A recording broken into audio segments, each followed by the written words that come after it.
Trade मध्ये मी बंद केलं होतं. Okay okay. हा. आमचा क्लास तुम्ही 2 दिवस लेट जॉईन केलाय. आमचं ऑलरेडी 2 दिवस झालेत. पहिल्या दिवशी आम्ही डीमॅट अकाउंट कसं उघडायचं ते शिकलो. हा. त्याच्यानंतर आम्ही म्युच्युअल फंड आयपीओ केला आणि काल आमचं सगळ्यात सगळ्यात इम्पॉर्टंट पार्ट म्हणजे इक्विटी झालाय. So okay. Sushil sir, Santosh sir, Yamini ma'am, Amol sir, Ishan sir, कोण समजवेल त्यांना इन शॉर्ट इक्विटी आपण काय काय शिकलोय? मी तर समजवेलच, पण इन शॉर्ट म्हणजे मग होमवर्क साठी पण रिव्हिजन होऊन जाईल. लुपिन, लुपिन. मायक्रोटेक, डीईव्हीएलपी. मला म्हणजे जे नाव मला मिळालं शॉर्टकट ते मी दिलं. डीईव्हीएलपी, हम्म. महिंद्रा अँड महिंद्रा, M&M, हम्म. महागॅस. महानगर गॅस. महानगर गॅस. MGL म्हणतात त्याला शॉर्ट फॉर्म. तो शॉर्टकट मे बी तोच असेल, म्हणजे त्याच्यामध्ये महागॅस लिहिलं. हा. ओके, महानगर गॅस त्याला MGL शॉर्ट फॉर्म. हे 5 शेअर काढले बरोबर आहे. Okay. Yamini ma'am. Tata power. Tata power. आणि दोनच काढले मी, मुथूट फायनान्स. का? अमोल सर, तुमचा नंबर आलाय. संतोष सर, जो पण होमवर्क केला. टायटन. हा. कुठला? टायटन. टायटन. टायटन. हम्म.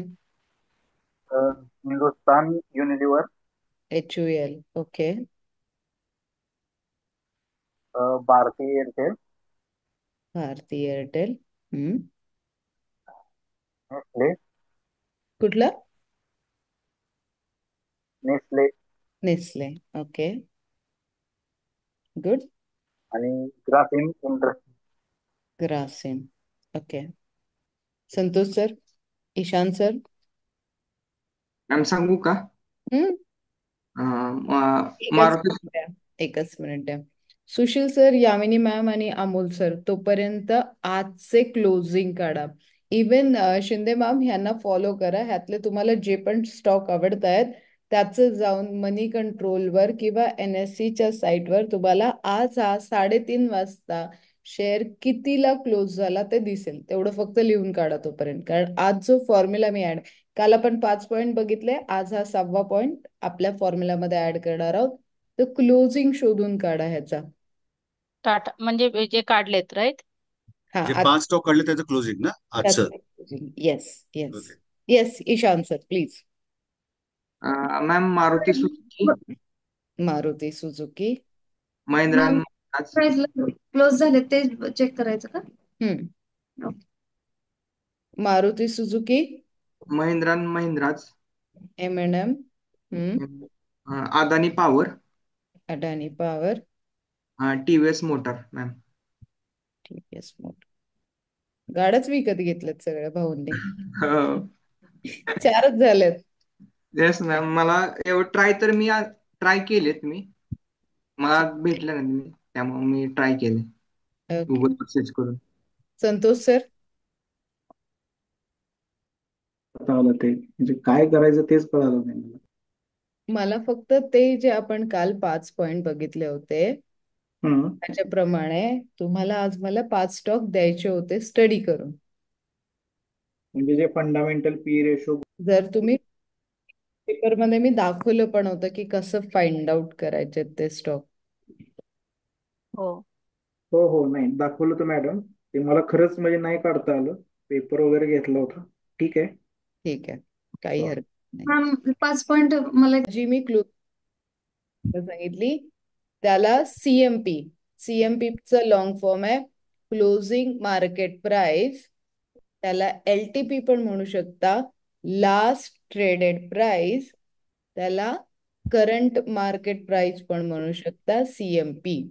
तर तुम्ही काय शॉर्ट फॉर्म घ्यायचं तुम्ही ठरवा. जसं महागॅस सर म्हणत होते त्याला MGL आहे, महानगर गॅस. ठीक आहे. सो आता LTP घ्या, CMP घ्या, क्लोजिंग मार्केट प्राइस घ्या. All okay.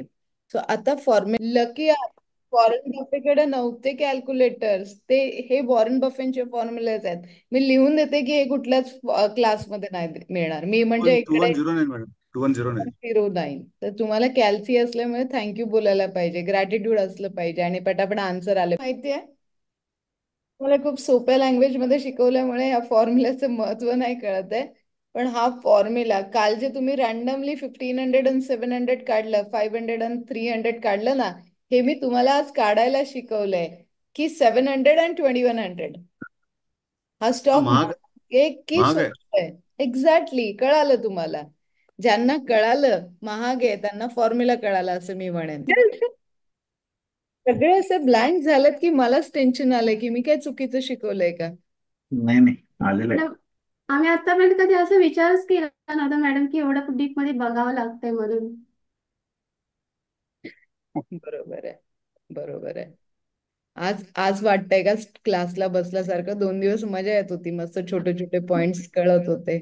आज एकदम सिरियस. नाही नाही, आज आज नंबर आज झाल्यामुळे सिरियस म्हणजे मॅडम खूप एक्साइटमेंट आहे की आम्ही खरंच खूप काही चांगलं शिकतोय की जे आतापर्यंत आम्हाला माहित नव्हतं.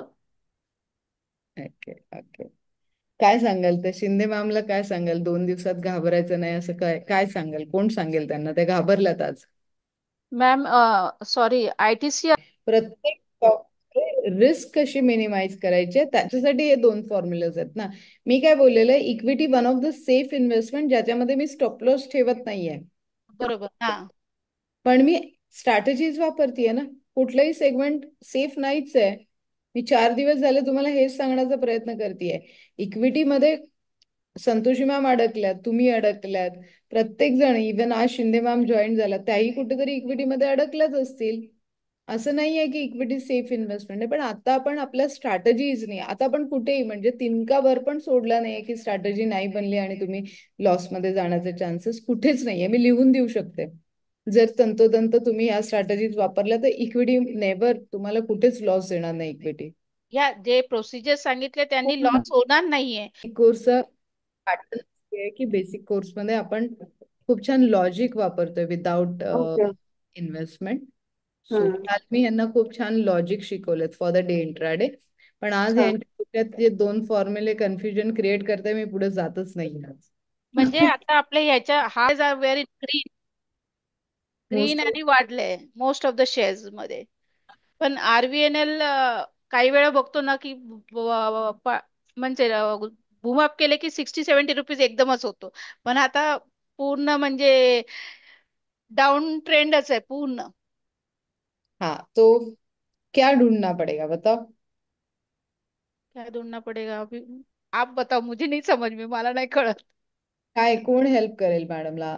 का स्टॉक तो खाली होता संतोषी मॅम? एखादा स्टॉक जेव्हा मार्केट पूर्ण वर असेल आणि एखादा स्टॉक जर खाली असेल तर का असेल तो? पी रेशो असेल, फंडामेंटल इव्हेंट्स. गुड. अजून? इव्हेंट्स काहीच नाहीये. News news ma'am technically technically पण असेल. पण टेक्निकल पेक्षा ना कुठला पण stock most of the time fundamentally news खूप मॅटर करतात. खूप जास्ती न्यूज मॅटर करतात. म्हणजे रुमर्स पण असेल ना तरी मार्केट खाली येऊ शकतं. पण न्यूज मॅडम याच्यात RVNL ज्याचे ऑर्डर दिले, ऑर्डर आले, पण in that case also it is not running. So ते न्यूज समजलं तुम्ही किती ऑर्डर आल्या, त्यांच्याकडे पैसे आहेत का, ते ऑर्डर तेवढ्या टाइम मध्ये कम्प्लीट करू शकणार आहेत का, that is the biggest question mark आहे. त्यांच्याकडे हा मग ते ते तुम्हाला सर्च करायला लागेल. फक्त स्टॉक खाली येतोय म्हणून सोडून नका देऊ. उलट खाली येत असेल तर गुड फॉर अस. जेवढं मार्केट मंदीमध्ये तेवढा जास्ती पैसा. एक गोष्ट लक्षात ठेवा, 10% लोक फक्त मंदीमध्ये पैसा कमवतात. 90% लोक रडतात की मार्केट 340 वर 50 खरेदी केले, आता आले 220. ठीक म्हणजे आहे. पैसे अडकले ना. म्हणजे I cannot average so many. म्हणजे माझ्याकडे 2-3 असे स्क्रिप्ट आहेत, त्याच्यात ऍड ऑन केले. कधी वरती माझा प्राइस मिळणार मला माहित नाही ना मॅडम. आता बघा, आतापर्यंत तुम्हाला आजचा 3 दिवसाचा क्लास झालाय. आज तुम्हाला कळालं की तुमची या चूक कसं, हा कुठे काय करायचंय. है ना. आज आज आपल्याला मिस्टेक कळायला वेळ मिळालाय. आता त्या मिस्टेक परत होणार नाही. मी हे लिहून देते तुम्हाला की ह्या मिस्टेक परत होणार नाही. पण त्यात जर तुम्ही रिपीटेडली केलं तर त्याला मी काही नाही करू शकणार. आता ह्याला इम्प्रूव्ह कसं करायचं? जी मिस्टेक झाली आहे त्याला इम्प्रूव्ह करण्यासाठी हे 2 फॉर्म्युलेज दिलेत. आता या दोन फॉर्म्युला आपल्याला कळेल की आपली जी मिस्टेक झाली तिला आपल्याला इम्प्रूव्ह करायचं. जसं आपण OFSSचं संतोषी मॅमला एक सिस्टीम दिली की आता तुम्हाला माहितीये तो स्टॉक किती खाली येऊ शकतो, इन बिटवीन त्याच्यासोबत कसा प्ले करायचा आपल्याला ते आपण संतोषी मॅमला सांगितलं ना. तसंच आता तुमच्या स्टॉकची लिस्ट काढा, त्याच्यामध्ये या फॉर्म्युलाज मध्ये फिट करा, त्याचे फंडामेंटल सर्च करा. इव्हन टेक्निकल क्लासमध्ये जाल तेव्हा support and resistance definitely Sushil sir आपल्याला मिळेल, ईशांत सर आपल्याला मिळेल. पण आता सध्याला आपण टेक्निकल तिसऱ्या दिवशी मी जर तुम्हाला सांगितलं सपोर्ट अँड रेजिस्टन्स काढाल तर तुम्ही पळूनच जाल उद्याच्या उद्या.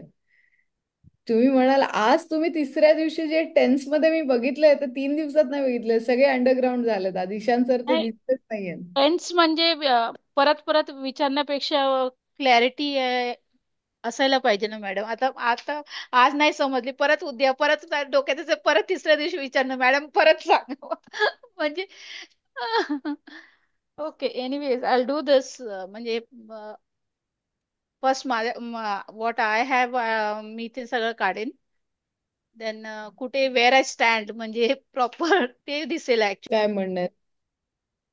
यामिनी मॅमचं पण हेच म्हणणं आहे की माझे पैसे ब्लॉक झालेत इक्विटीमध्ये. तुमचंही हेच म्हणणं असेल. शिंदे मॅम उद्यापासून बोलायला सुरू करतील की शीतल माझे पण पैसे ब्लॉक आहेत. इव्हन झाले असेल, ईशान सरांकडे पण इक्विटी असेल, बाकीचे सगळे नवीन आहेत.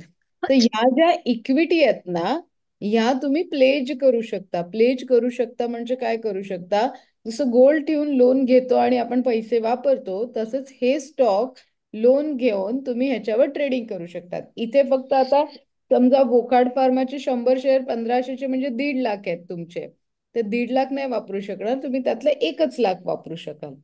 तर हे स्टॉक प्लेज करून तुम्ही ट्रेडिंग करू शकता. असं नका समजू की तुमचे फंड ब्लॉक आहेत, तुम्ही या पद्धतीने पण त्याला वापरू शकता. प्लेज सगळे शेअर प्लेज करू शकत नाही ना. If it is a group असेल, that is also more important. Yes.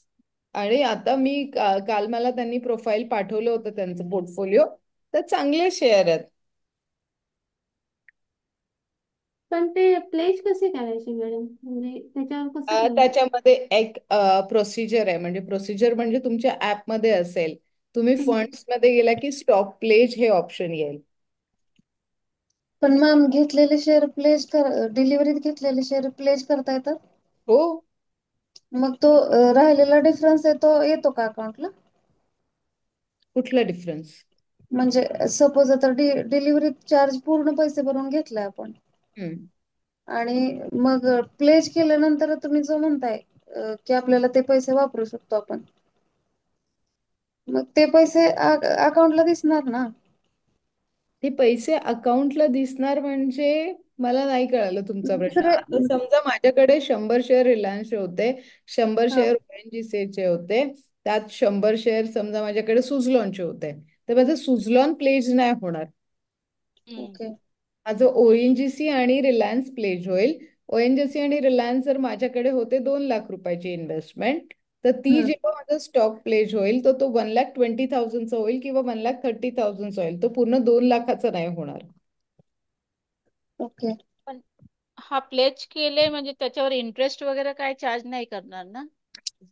नाही, इंटरेस्ट चार्ज नाही करणार. प्लेज केले म्हणजे तुम्ही लोन घेऊन ते तुमची प्रॉपर्टी आहे ना ती, फक्त ती 100% म्हणजे तुमचं घर होतं पण तुम्ही त्याच्यावर टॉपअप पण मारताय. नाही, पण समजा मॅडमनी आता 1 लाख आहे प्लेज केले त्यांनी आणि on that amount she purchase more shares of Wockhardt pharma to average it, पण ते सेल नाही केलं. Okay, she can. Time frame नसतो का? टाइम फ्रेम नाहीये ना ह्याला. टाइम फ्रेम मॅडम नसतो हे ना? मॅडम मॅडम मॅडम हे प्लेज एकच प्लेज वगैरे ना थोडं डोक्यावर न जाते, जरा काय कळत नाही आम्हाला. एकच मिनिट सांगते. पण जर का तुमचा लॉस झाला ना तर तुमच्या ब्रोकरला पूर्ण ऑथॉरिटीज आहे तुमचं स्टॉक विकून टाकायची. हा, तेच काहीतरी आहे ना त्रुटी तिकडे. कारण तुम्ही पूर्ण पॉवर ऑफ अटर्नी साईन करून दिलेली आहे त्यांना. पण ते ऑप्शन्स असं त्याच्यात होतो ना, इक्विटी मध्ये पण होतो तसं मॅडम? इक्विटी मध्ये पण होतं ना, असं नाहीये ना. ओके.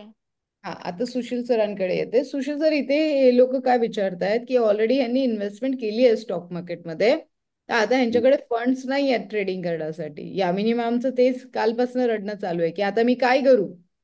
मला तू रडणं एवढं करू काय मुवमेंट नाही, बसली तू मम्मी फक्त येणार, तू फक्त एवढी बसलीये. एवढ्या अपॉर्च्युनिटीज देतीये, रोज काहीतरी नवीन शिकवते, पण मग मी ट्रेड कसं करणार.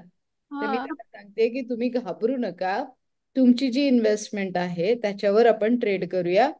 जी इन्व्हेस्टमेंट म्हणजे आता समजा ज्याला म्हणतो आपण इक्विटीमध्ये तुम्ही 10 शेअर्स घेऊन ठेवलेत 10 लाखाचे, तर त्याच्यावर 6 लाखाच्या याच्यावर तुम्ही ट्रेडिंग करू शकता. मग ते प्लेज जे असतो, प्लेज करणं म्हणजे तुमच्या स्टॉकवर तुम्ही लोन घेऊन ट्रेडिंग करताय. मग ते फ्युचरमध्ये ऑप्शन्समध्ये, इक्विटीमध्ये नाही पण डे इंट्राडे आणि फ्युचर ऑप्शन्स मध्ये करू शकता, हे मी त्यांना सांगते. स्टॉक प्लेज करणं म्हणजे सिम्पल लँग्वेज मध्ये लोन घेणं. पण म्हणजे मॅम ते पहिल्यांदा जेव्हा बाय करतो आपण शेअर तेव्हाच हे करता येतं ना त्यामध्ये. हो, पहिल्यांदा नाही, तुम्ही कधी करा ना, असं काही नाहीये. हा. तुम्हाला टाइम टू टाइम त्याला प्लेजला ऑप्शन्स द्यावं लागेल की आता हा पण मला प्लेज करायचा आहे, तो पण मला प्लेज करायचा आहे. मॅडम इथं ऍप आहे ना, इथं एक आलंय मार्जिन प्ले, त्याच्या पुढे ऍरो आहे ऍथोराइज सेल म्हणजेच असे प्लेज. 2 कॉलम आहे. मार्जिन प्लेज आणि म्हणजे मार्जिन प्लेसला मी क्लिक केलं ना तर तिथं आलंय की हम्म, काय बोला मॅडम, मार्जिन, मार्जिन प्लेस म्हणजे काय आहे? म्हणजे तेच आहे ना. हा मार्जिन प्लेज म्हणजे तुम्ही स्टॉक प्लेज करू शकता. ओके. ते आता लिंक सकाळी 8 ते 11 वाजेपर्यंत लिंक असते असं म्हणून मेसेज आलाय. हा, मार्केट आवर्स मध्येच तुम्ही ते करू शकता, कारण ते तुमच्या ब्रोकरकडे जाऊन ते ब्रोकरचा काहीतरी सिस्टीम मध्ये यायला, रिफ्रेश करून ते यायला थोडा वेळ लागतो. म्हणजे हे मार्जिन प्लेजेस मार्जिन साठीच ना मॅडम हे? आपण तेच सांगितलं ना मॅम, डे इंट्राडे आणि फ्युचर ऑप्शन साठी. सो डोंट वरी, लोनच्या चक्करमध्ये जाऊ नका तुम्ही. विचार, हा, दॅट इज वॉट बिकॉज तुम्ही लोक टेन्शन आता नको. विचारलं म्हणून मी सांगते, लोनच्या चक्करमध्ये जाऊ नका, डोक्याला स्ट्रेस घेऊन झोपू नका. शांतीने जे आहे त्याच्यात करा, एमर्जन्सी मध्ये वापरायचं. ही सर्व्हिस अवेलेबल आहे, हे मी तुम्हाला सांगितलं. ओके, सो कल का होमवर्क 50 शेअर तुम्ही किती तर. Bye, good night ma'am. Good night.